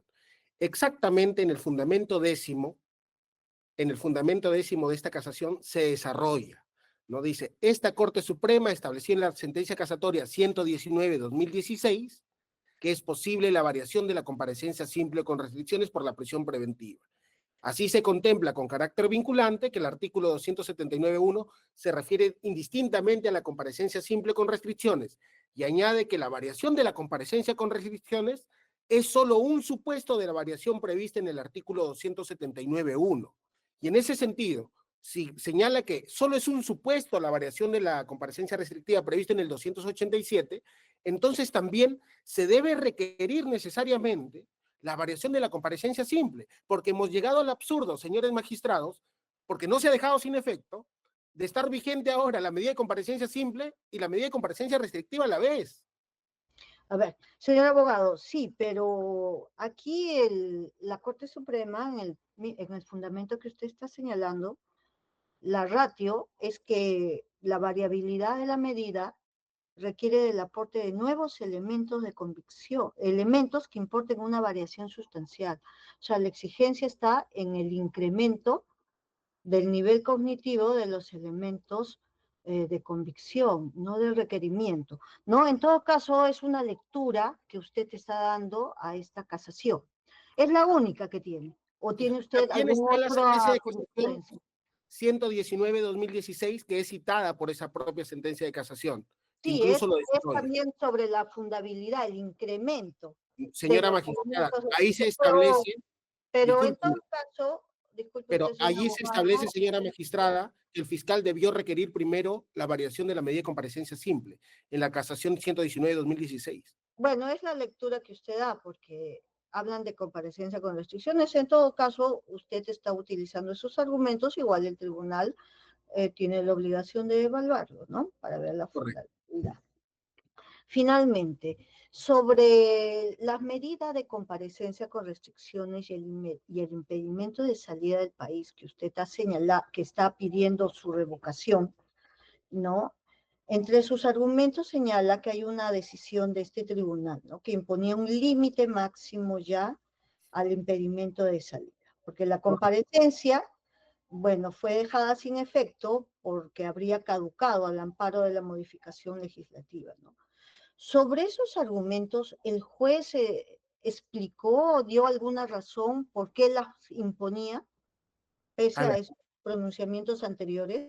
sí, a ver, señores magistrados, para explicar acá. Cuando se impone la primera medida en el año 2020, esta vence en el 2022 sin que el Ministerio Público haya solicitado. No, la pregunta es En concreta. cuanto a lo segundo, El por eso juez quiero señalar, dio justificación por qué imponía la comparecencia con restricciones y el impedimento de salida del país cuando, como usted lo ha señalado, el tribunal ya había fijado un máximo de tiempo. ¿Hay justificación o no? no, no hay justificación porque no se discutió, claro está. Entonces el ministerio, el juez, entendemos nosotros, que dijo, no, pues acá no hay sospecha grave, hay un peligro de procesal que puede ser razonablemente evitado y por lo tanto voy a imponer una medida menos gravosa. No se discutió, queda claro, por lo tanto no hay ahí mayor pronunciamiento. No, Pero lo que sí, un momentito. Es que no hubo discusión, para que esto tiene que quedar claro, no hubo discusión porque la pretensión era prisión preventiva. La sobre la medida de discusión impedimento no no era hubo. comparecencia con restricciones o impedimentos, algo que ustedes le hayan propuesto, que no creo. No, en lo absoluto. Entonces, por eso, no hubo, como el debate giró en prisión preventiva, no hubo discusión. Pero la motivación y la justificación, si es un correlato de los deberes de los jueces, ¿no? Por eso le preguntaba si para imponerlas el juez ha justificado. Sí ha justificado en el sentido de que para él existía un peligro procesal razonablemente evitable, eh, pero nosotros incluso disentimos con esos criterios y por eso hemos apelado. Ya, ¿no? pero por el plazo, por la vigencia, ¿hay justificación o no? Por el plazo no hay justificación, señora magistrada, pero esto no solo es de esta medida, sino incluso de la anterior, sobre la cual esta misma sala ya se ha pronunciado. Ahora, sobre el tema del arraigamiento laboral, parece que hay aquí como que una suerte de argumentos implicados con lo político, ¿no? Porque de un lado señalan que hace actividad laboral, pero también ejercería ciertas funciones, ¿no? Al amparo del ejercicio ciudadano para la política, pero la Fiscalía sostiene que ello no podría ejercerse dada la resolución del Jurado Nacional. Señores Sobre magistrados, el tema laboral, para que quede bien claro, a ver, señor abogado, ¿nos puede explicar cuál es el arraigamiento laboral? por supuesto, el señor Martín Vizcarra ejerce su labor de ingeniero para la empresa Urbaniza 3D. Es una Solo labor para de esa empresa, solo para solo esa para empresa. esa empresa y trabaja ya a nivel político con la organización política Perú Primero, pero son dos cosas absolutamente distintas y no excluyentes. Ya, cuando va a hacer su trabajo en la empresa que usted ha señalado, ¿también hace esa actividad política? No, por supuesto que no, es una labor estrictamente de ingeniero y es para lo que acudió el 22 de mayo de 2025, lo que se adjuntó incluso la resolución que él fue a tramitar. Eso está plenamente acreditado, señor magistrado. Y la Incluso lo dijo. resolución del Jurado Nacional de Elecciones. Ese es otro tema, el aspecto político, señores magistrados. Nosotros acá hay que soslayar algo, que sobre toda decisión existe la Constitución y la Convención. y queda claro desde el punto de vista del artículo 33 de la Constitución Política del Perú y del artículo 23 de la Convención Americana, que nadie puede ser privado de sus derechos políticos sin que medie sentencia judicial firme.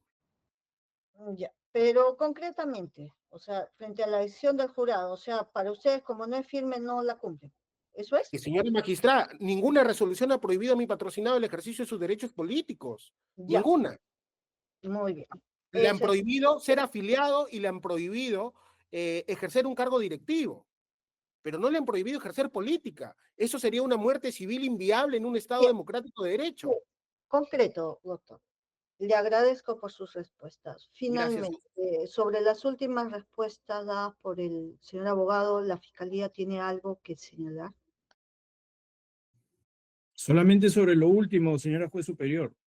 Claramente los derechos políticos del señor Vizcarra están intervenidos necesariamente por las autoridades legales correspondientes, que es el Jurado Nacional de Elecciones. Aquí lo que el Ministerio Público le ha traído como argumentación en el objeto de discusión y de debate no es si el señor Vizcarra tiene o no derecho a una participación política, no es si el señor Vizcarra puede o no participar en actividades que claramente el Jurado Nacional de Elecciones haya descartado desde el punto de vista del ejercicio de sus derechos. Lo que le dice el Ministerio Público, señora juez superior, señores jueces superiores, es que el señor Vizcarra, en apariencia de estar trabajando, lo que hace en realidad es también actividad proselitista y eso determina un enmascaramiento de sus actividades, cuando los permisos y los requerimientos de desplazamiento estén vinculados específicamente a su actividad laboral, que es la que precisamente el juez dijo que no tenía. Es decir, que había un decaimiento en su arraigo porque se trataba de una empresa de carácter familiar. Y esa incongruencia es la que trae el Ministerio Público a colación, señora juez superior. Bien, gracias, señor fiscal. Señor Vizcarra, al final usted va a poder ejercer su derecho a la última palabra en el tiempo que le fije este tribunal, ¿correcto? Señor presidente, esas son todas las preguntas que tendría esta dirección de debates. No sé si su presidencia tiene preguntas adicionales. Sí, unas cuantas. A ver, empecemos por la defensa en su recurso impugnatorio. Ustedes, al absolver o haber sido trasladados de la prisión preventiva, ¿han adjuntado algún elemento de convicción? Sí, nosotros sí hemos adjuntado algunos elementos de convicción, por ejemplo, que contradicen la información del señor Elar Tejeda Moscoso, pero fue de manera muy sucinta porque lo único que se nos acompañaron fue el auto de enjuiciamiento. Y reiteramos, los argumentos del Ministerio Público, si ustedes pueden leer el requerimiento, fue un análisis cuantitativo, no cualitativo, no sobre el Gracias. contenido de los elementos. Ya no repitamos algo, es muy preciso para poder avanzar con las preguntas. Entonces, ustedes están solicitando dentro de su recurso de apelación de que tengamos en cuenta resoluciones previas respecto a la comparecencia restringida y respecto al impedimento de salir del país para poder considerar el plazo y una resolución precedente también de la sala en la cual ya se había establecido los plazos máximos de las medidas de impedimento de salir del país. ¿Es correcto? En cierta medida, señor magistrado, porque tienen correspondencia con el plazo, la vigencia de la medida. Ya, Nada ya, más. obviamente, ya. Entonces, como tienen relación con las medidas, porque obviamente ya han sido materia de pronunciamiento por la orden jurisdiccional, usted decía que tengamos en cuenta ello para resolver su recurso de apelación. Correcto. Bien. Ahora, el juez no tuvo en cuenta estas resoluciones para resolver o determinar la comparecencia restringida ni el impedimento de salir del país, ¿correcto? Es correcto, señor magistrado. No fue materia de debate. Bueno, puede ser materia de debate, pero no ha utilizado estas resoluciones para poder resolver esta parte, ¿no? De la Correcto. decisión. Ya, ahora, entonces, si ustedes para su recurso impugnatorio nos están solicitando que verifiquemos el correlato de varias resoluciones previas, ¿por qué el Ministerio Público no puede solicitar lo mismo? Es que hay una situación distinta, señores magistrados. Nosotros ejercemos el derecho de defensa frente a una pretensión de quien ejerce el jus puniendi del Estado. Y el Ministerio Público, en su requerimiento de prisión preventiva que limite el objeto del debate, solo nos planteó un auto de enjuiciamiento y un auto de citación a juicio oral. Ya. Sobre eso nosotros tenemos que defendernos. Ok, correcto. Entendí entonces. A ver, Ministerio Público. Ustedes han solicitado una prisión preventiva en un cuaderno aparte como una medida nueva y no han solicitado una variación de la comparecencia siempre a prisión preventiva que permita justamente verificar los cuadernos anteriores. ¿Cuál fue la naturaleza del pedido. ¿Es una variación mal denominada nuevo pedido, o ustedes efectivamente querían un nuevo pedido con solamente adjuntando el autoenjuiciamiento? Sí, señor presidente, efectivamente en el requerimiento interpuesto por el Ministerio Público en primera instancia, el Ministerio Público, dentro de su pretensión, es la de la imposición de una prisión preventiva, no de una variación de medida de prisión preventiva. Es correcto y objetivamente es lo que ha sucedido. Correcto. Entonces, si estaban solicitando una medida nueva, ¿por qué no adjuntaron todos los elementos de convicción, como establece el Código Procesal Penal, que cuando se hace un requerimiento, se tienen que adjuntar los elementos de convicción que sustenten este requerimiento nuevo? Sí, señor presidente, lo que justamente se respondió a la señora directora de debates era que desde la perspectiva del Ministerio Público ese era un debate agotado respecto al primer presupuesto y que resultaba suficiente desde la perspectiva del equipo de la Fiscalía Provincial en primera instancia, era suficiente con la inclusión del autoenjuiciamiento y el auto de citación a juicio, porque eso determinaba una consolidación de todo el decurso procesal preclusivo que se había efectuado y que ya era un debate judicialmente agotado incluso en garantía de reexamen, Sí, los niveles de sospecha grave. disculpe que le corte, pero eso es un fundamento y una variación, pues. Ya tengo algo debatido, entonces varío sobre lo que ya he debatido, a incrementar, variar, reducir lo que ya se debatió. Entonces, pero ustedes están presentando un recurso nuevo, totalmente. Es lo que objetivamente se hizo en primera instancia, señor juez superior. Efectivamente, el Ministerio Público es defensor de la legalidad y trae una argumentación que puede ser de recibo o no. Podemos argumentar respecto a la flexibilidad de las medidas de naturaleza coercitiva, que incluso pueden ser impuestas hasta de oficio. La interpretación del Ministerio Público en su equipo en primera instancia fue claramente de que ese era un debate ya agotado y que dentro de su posición jurídica se trataría de un elemento que ya no debería ser materia de discusión, sino solamente de reforzamiento en base a lo que el autoenjuiciamiento incluía. Bien. Ahora vayamos al peligro. Ya tenemos claro el tema de los elementos de condición. Vamos al peligro procesal. Durante todo este proceso, el señor Vizcarra ha solicitado bastantes autorizaciones de viaje. Algunas han sido concedidas, otras denegadas, apeladas y resueltas por esta sala. Entonces, y el fundamento de estas autorizaciones de viaje que fueron concedidas en aquellas oportunidades es porque tenía que desplazarse por temas laborales. Entonces, se entiende que si tiene que desplazarse por temas laborales, cumplir con unas obligaciones para tener su remuneración y sus ingresos económicos, se han otorgado estos permisos. Y el señor Vizcarra, entiendo que también debe haber justificado, ¿no? Porque se emitió un informe de estos permisos que se han otorgado. Entonces yo no trato o no llego a comprender por qué cuestionan el arraigo laboral si es que durante todo este procedimiento ha tenido bastantes permisos de salida de la localidad para cumplir con sus obligaciones laborales. Ministerio Público.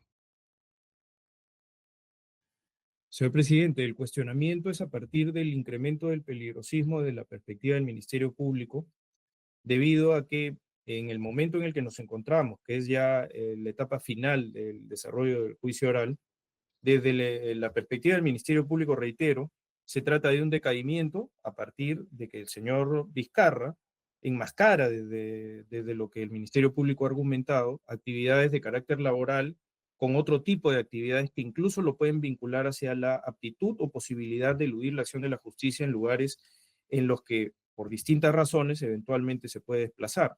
Ese fue el argumento que se discutió en primera instancia, señor presidente. Justamente ahí, ¿no? Si es que está con competencia restringida, tenía varias restricciones el señor Vizcarra, y a pesar de esas restricciones, solicitó autorizaciones de viaje que se le otorgaron y otras se le denegaron, y el señor cumplió, regresó, y cuando se le denegó, no salió. Entonces, ¿por qué el pronóstico negativo de este arraigo laboral? El razonamiento, reitero, del Ministerio Público está vinculado precisamente a que el señor Vizcarra en reiteradas oportunidades ha discutido, en principio, todas estas consideraciones como usted lo ha establecido, pero que también ha mentido reiteradas veces sobre lo que considera el Ministerio Público son razones aparentes, es decir, que las razones de sus desplazamientos no son las veraces y hay un debate que se plantea también en primera instancia sobre otras circunstancias, inclusive relacionadas hasta con su protección policial, en fin, de varias otras consideraciones, y de si él en determinado momento accede, inclusive hasta poderse trasladar a un lugar en el que pueda facilitar su desplazamiento fuera del país, no obstante que el arraigo policial no estaba en ese momento presente. Todo eso se debate, se discute dentro del desarrollo de las audiencias en primera instancia, señor. Finalmente, este debate puede surgir durante la comparecencia restringida, ¿no? Si varía o no varía incremento. Pero una vez que caduca la medida de comparecencia restringida y está con una comparecencia simple, ¿cómo es útil este debate para variar el tema? Si ya está con comparecencia simple, ya no tiene restricción alguna. Sí, justamente por eso que el Ministerio Público planteó una medida de prisión preventiva. Entiendo desde la perspectiva de lo que incluso el juez lo admite, es decir, de la etapa procesal en la que nos encontramos, que requeriría de un mayor nivel de arraigo y dadas las circunstancias también procesales que se estaban decantando. A en ver, ese veamos. Entonces, ¿cuándo decae la comparecencia restringida y se coloca comparecencia simple, señor Vizcarra? ¿Perdón? ¿Cuándo decae la comparecencia restringida por caducidad y se le establece comparecencia simple? Específicamente me parece que en el fines del año 2024, si usted me permite tener el dato exacto, señor De acuerdo, presidente, me parece. 2024. Así es. ¿Y cuándo se emite el dato de enjuiciamiento o se inicia juicio oral? Es anterior a esa etapa. Mm, Ya, pues, entonces ya tenían conocimiento de que estaban yendo hacia juicio oral antes de que decaiga la comparecencia restringida. ¿Y por qué no solicitaron esta variación durante la comparecencia Sí, restringida? pero han habido circunstancias sobrevinientes. Entiendo, como usted podrá entender, señor presidente, dentro de la posible absolución de estas razones, lo que la Fiscalía Superior encuentra es siempre la justificación dentro del debate en audiencia, ¿no? Dentro de la justificación de las razones por las cuales se impone la medida, lo que se me ha trasladado en interconsulta claramente es el incremento del peligrosismo en base a las circunstancias también propias del desarrollo de la investigación y el decaimiento incluso de las propias medidas y el incremento que pueda darse a partir de determinados hechos puntuales en el requerimiento. Ok. Bien, muchas gracias. Ahora la defensa respecto a las preguntas y respuestas dadas por el Ministerio Público. Sí, lo primero, señores magistrados, que el auto de enjuiciamiento es de mucho antes del cese de la comparecencia restrictiva y el juicio oral inició el 28 de octubre del año 2024. Es decir, si el argumento es que el auto de enjuiciamiento acredita un mayor o refuerza los graves y fundados elementos de convicción, inmediatamente emitido el auto de enjuiciamiento debió solicitarse la variación, ¿no? Pero otro aspecto importante es que no todo apercibimiento genera la revocatoria de una comparecencia restrictiva. Y ese apercibimiento al que mucho se refiere, dice, múltiples veces ha mentido, falso. El señor Martín Vizcarra jamás mintió. Él comunicó que en el marco de sus actividades laborales también había ido a un evento público en el Colegio Simón Bolívar. ¿Se le apercibió así? Perfecto. Pero él siempre ha estado cumpliendo sus reglas de conducta. Y a partir de ello, justamente él evitó realizar cualquier otro tipo de actividad. Reiteramos, disentimos de esta posición del órgano jurisdiccional de primera instancia de ese entonces, porque que tú vayas a realizar una actividad laboral no te limita a poder realizar otras, ¿no?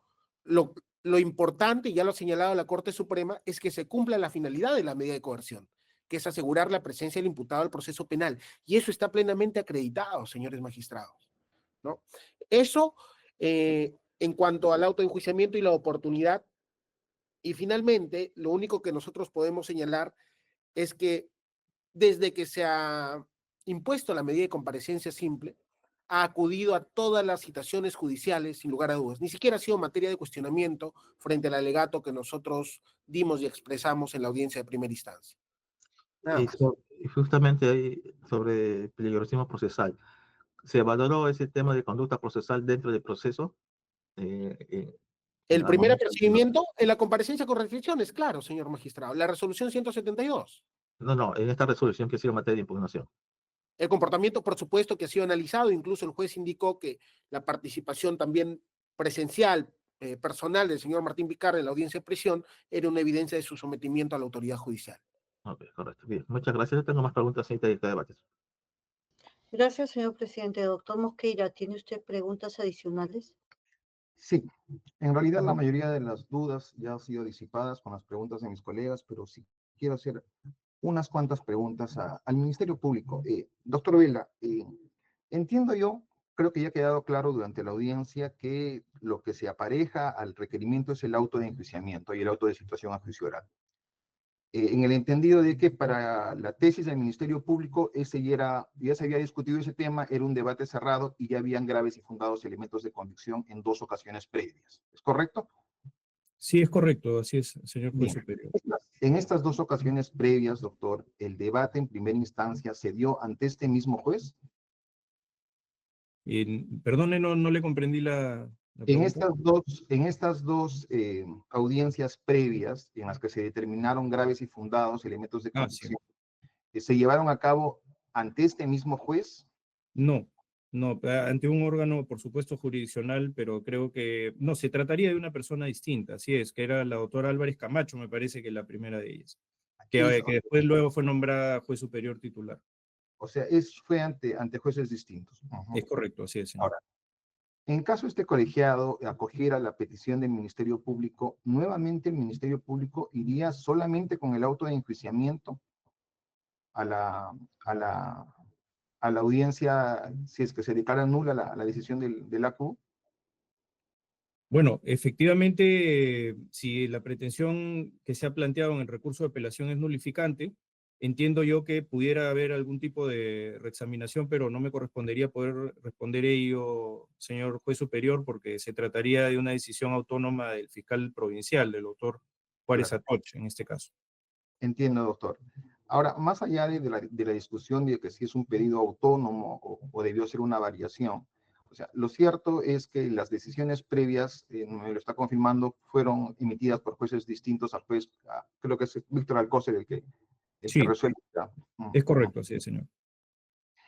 Ahora, hicieron alusión a una decisión de esta sala. En realidad fue de la Sala de Emergencia Nacional, ¿no?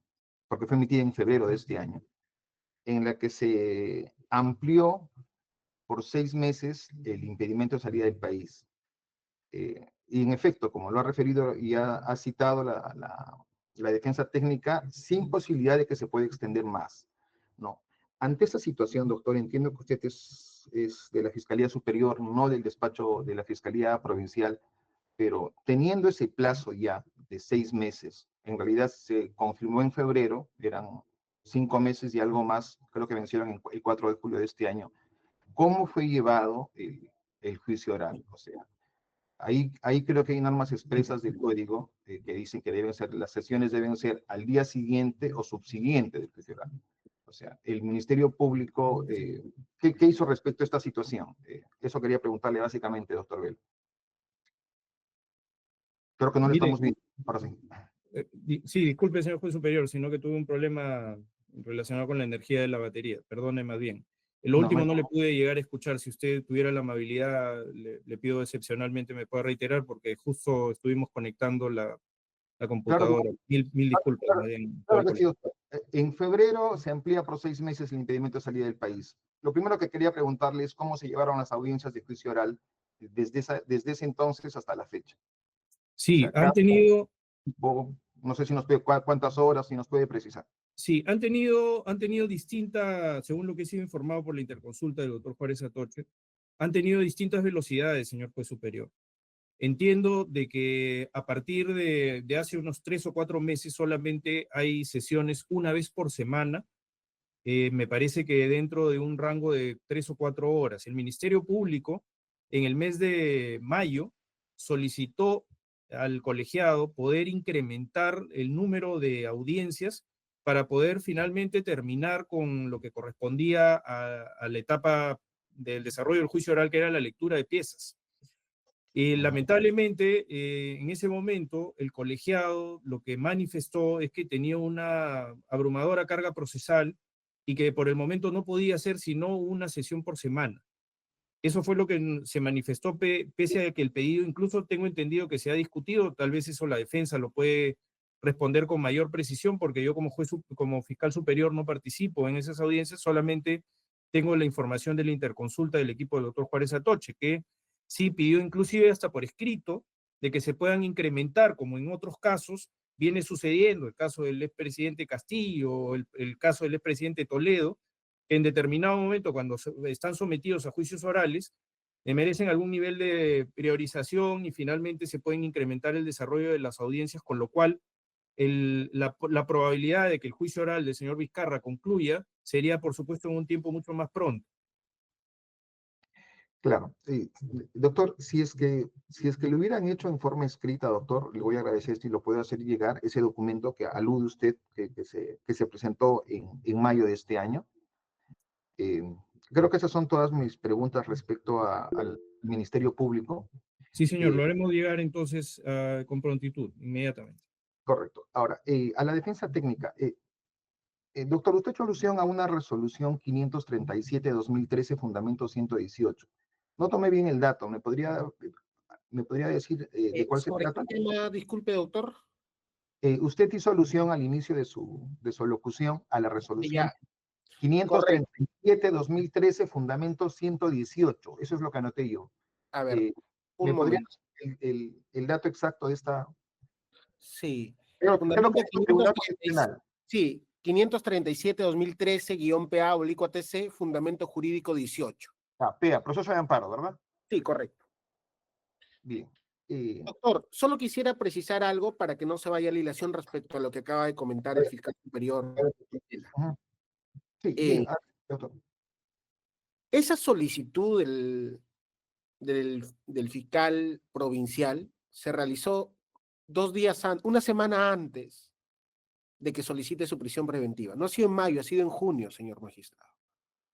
Y justamente se discutió un día lunes y al día siguiente el fiscal solicitó la prisión preventiva. O sea, no es que ha tomado las medidas suficientes, ¿no? O sea, ha sido un pedido de último momento. Igual su requerimiento de prisión preventiva ha sido un pedido de último momento, dado que ya se vencía la medida de impedimento de salir del país el 4 de julio del 2025. O sea, hay que tener ese contexto. O sea, no se está respetando la legalidad y simplemente porque se le vence algo, solicita una prisión preventiva. Sí, me ha quedado claro. En realidad es un tema informativo. Sí he tomado nota de lo que usted me está indicando. Finalmente, doctora, a usted la última pregunta y con esto acabo. Usted ha hecho alusión de que estas medidas menos gravosas que la prisión preventiva fueron dictadas de oficio sin requerimiento previo, ¿no? Afectando el principio de rogación. Pero quisiera entender el razonamiento de la defensa. No.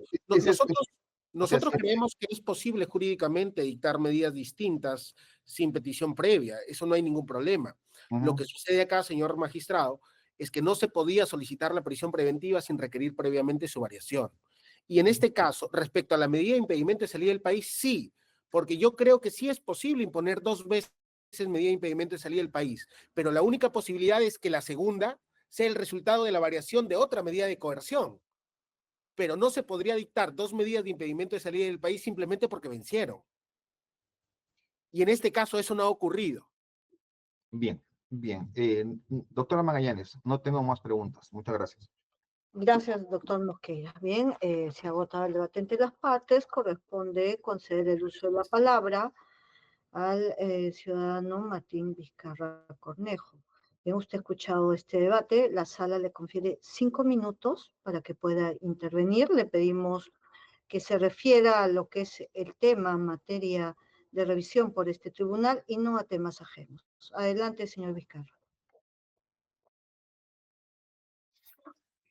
Sí. Buenas tardes, señores, señora magistrada. Muy puntual tocar algunos temas que ya se han tocado también durante el debate, ¿no? Recordar que esta investigación ya lleva 5 años. Empezó más o menos a mediados del año 2020. Yo en ese tiempo era presidente y tomé conocimiento por una filtración de esta investigación reservada que se hizo en el diario El Comercio. Ahí me enteré de que estaba en este proceso de investigación.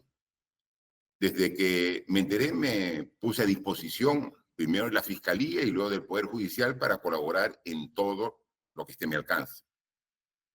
Yo, como consecuencia de esta investigación, ese fue el argumento, el 9 de noviembre del año 2020 fui vacado del cargo de presidente de la República. Inmediatamente, a los 2 días, entregué mis pasaportes y desde ahí nunca los he renovado. Mis pasaportes los tiene el Ministerio Público, tanto el biométrico como el diplomático que yo tenía como presidente. Luego se dictaron diversas medidas, todas las he acatado. Dictaron la medida de impedimento de salida del país, la he acatado. En estos 5 años no he salido del país. Me pusieron comparecencias con restricciones y he acatado estrictamente. Solamente he salido de Lima las veces que el Poder Judicial autorizó que salga de Lima. En muchas oportunidades no autorizaron, a pesar que consideraba yo que mi pedido era justificado. No autorizaban y me quedaba en la ciudad de Lima. En el proceso de esta investigación se ha llegado a la acusación y al juicio oral. En toda la etapa he cumplido estrictamente. He participado de todas las citaciones en su momento de la Fiscalía como ahora del Poder Judicial. En este proceso se agotó el tiempo del impedimento de salida del país y luego se renovó por un plazo adicional. Lo he aceptado sin ningún inconveniente. Se pasó de la comparecencia con restricciones a comparecencia simple y he cumplido estrictamente todas y cada una de las medidas que dictaban la comparecencia con restricciones y la comparecencia simple. Y ahora estamos en pleno juicio oral y de manera sorpresiva la Fiscalía pide una prisión preventiva, cuando he cumplido absolutamente todo. Y aquí lo que sí quiero ser absolutamente claro, señores magistrados, es negar enfáticamente una acusación que ha repetido en reiteradas oportunidades el fiscal. Dice que yo en este proceso he mentido y que enmascaro algunas acciones. Eso, le digo así, con toda firmeza, es completamente falso. En ningún momento en estos 5 años de proceso he mentido. En ningún momento he enmascarado ninguna de mis acciones. Ahora, en la actualidad, yo tengo 2 contratos de carácter laboral. Uno es de carácter político, un contrato con el partido político Perú Primero, donde soy su asesor político, y uno es de carácter profesional. Yo soy 40 años ingeniero y tengo un contrato con una empresa familiar, Urbaniza 3D, donde yo realizo un trabajo en la ciudad de Moquegua. Los viajes que yo hago en Moquegua son en mérito a este contrato de servicios profesionales que hago a una empresa. Al resto de países, al resto de ciudades del país he viajado, pero como consecuencia del contrato que tengo con un partido político. Efectivamente, como se ha dicho, el Jurado Nacional de Elecciones, de manera absolutamente absurda desde mi concepto, me ha quitado mi condición de presidente del partido Perú Primero y mi condición de afiliado. Pero no me ha quitado la condición de simpatizante, de ciudadano. Y cualquier ciudadano puede ejercer política. Y eso es lo que yo hago a nivel nacional, representando al partido Perú Primero, no como presidente, no como afiliado, sino como ciudadano y como fundador del partido, que recorro diversas regiones del Perú para llevar la ideología del partido. Entonces, ¿qué cosa enmascaro? Yo en ningún viaje he dicho que voy a hacer una acción y hago otra. A Moquegua voy para trabajar como ingeniero civil y al resto del país voy como un ciudadano que está apoyando un partido político y ambos tengo contrato y por ambos tengo pagos que están debidamente acreditados. Y la mayor prueba de que no hay ninguna voluntad de evadir a la justicia y salir del país, que he estado en las propias fronteras por motivos políticos y siempre he regresado nuevamente a Lima, que es la ciudad donde actualmente radico. Y cuando el juez en primera instancia me convocó, yo estaba en Tarapoto, en la región San Martín, e inmediatamente vine y presencialmente he estado 3 días ahí en todo el proceso de análisis para determinar si correspondía o no la prisión preventiva. Por todo ello, mi actitud en todo momento ha sido de sometimiento a la autoridad judicial. Lo he hecho estos 5 años y lo voy a hacer el tiempo que sea necesario. Y siempre dando la cara, siempre atendiendo cualquier requerimiento, cualquier citación, y eso lo haré porque a pesar de cualquier inconveniente que haya podido haber en el proceso, yo realmente confío en la justicia, me someto a ella y por eso es que estoy aquí compareciendo ante ustedes y lo haré las veces que sea necesario. Muchas gracias, señores magistrados. Bien, gracias, señor Vizcarra. Bien, ha culminado el debate, la sala lo declara cerrado y se retira a deliberar y emitirá decisión dentro del plazo que establece la norma, la que será puesta en conocimiento suyo a través de sus respectivas casillas electrónicas. Señor presidente, la audiencia ha concluido. Muchas gracias, Está señor apagado su presidente. micrófono. Muchas gracias. Buenas tardes. Muchas gracias. Hasta mañana. Muy buenas tardes con todos. Hasta luego. Buenas tardes, Gracias, señor señores presidente. magistrados. Señor...